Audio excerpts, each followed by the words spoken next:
Hey, what's going on, guys? Welcome back for chapter 2 of 2 Peter today. One more chapter to go in this book before we're wrapping it up, but a lot to go over today. Well, thanks for being here. Let's go ahead and kick this off. This is the Bible Vlog.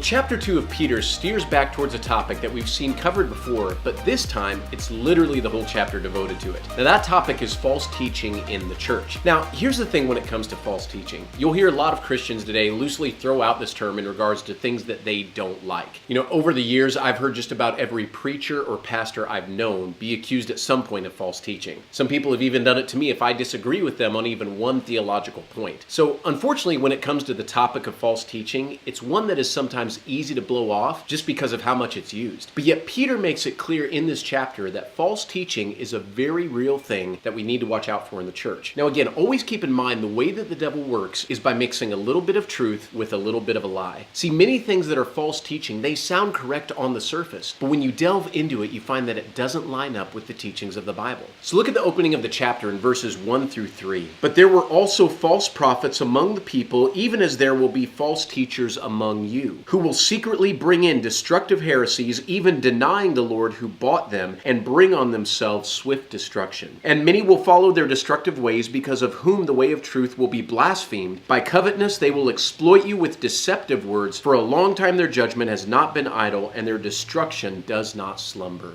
These immoral teachers that Peter is describing here will use people as a means of reaching their own selfish goals. Now, even throughout other parts of the Bible, we are told that deceptive teaching will increase in latter times, which is what we are now living in. Now, this is certainly true even of today. I know of many religious organizations today who on the surface, they'll claim to be Christian, but when you press them on certain issues, they will deny very basic things such as Jesus being the only way to God. That's not Christianity at all. That is fundamental to your faith, but yet these people still call themselves Christians. It's exactly what Peter is warning about here: destructive heresies and deceptive teaching. Okay, now listen to how Peter describes these false teachers in verses 12, then 14 and 15, and then skip down to verse 17. But these, like natural brute beasts made to be caught and destroyed, speak evil of the things they do not understand, and will utterly perish in their own corruption. Now look at verses 14 through 15. Having eyes full of adultery, and that cannot cease from sin, enticing unstable souls, they have a heart trained in covet practices, and are accursed children. They have forsaken the right way and gone astray, following the way of Balaam, the son of Beor, who loved the wages of unrighteousness. Now look at verse 17. These are wells without water, clouds carried by a tempest, for whom is reserved the blackness of darkness forever.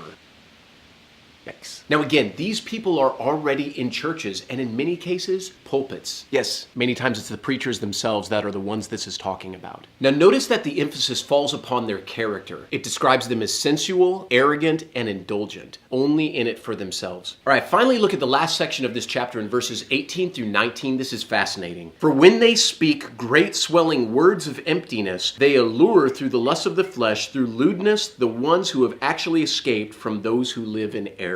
While they promise them liberty, they themselves are slaves of corruption. They speak great, swelling words of emptiness. It's funny because I've seen this before. Guys, someone may be a great public speaker and interesting to listen to, but at the end of the day, you're still just as empty as before. See, instead of offering what satisfies the needs of God's people, they themselves are empty. Ultimately, guys, if you never remember anything else I ever say, always remember this. The whole point of the Bible, this vlog, preaching, teaching, churches, all of it is to point you towards one person, and that person is Jesus Christ. If you don't ultimately end up being closer to Jesus, everything else is a waste. Thanks for being here today, everyone. Hope you've enjoyed going through the books this past week as much as I have. God bless all of you. I'll see you back here for chapter 3.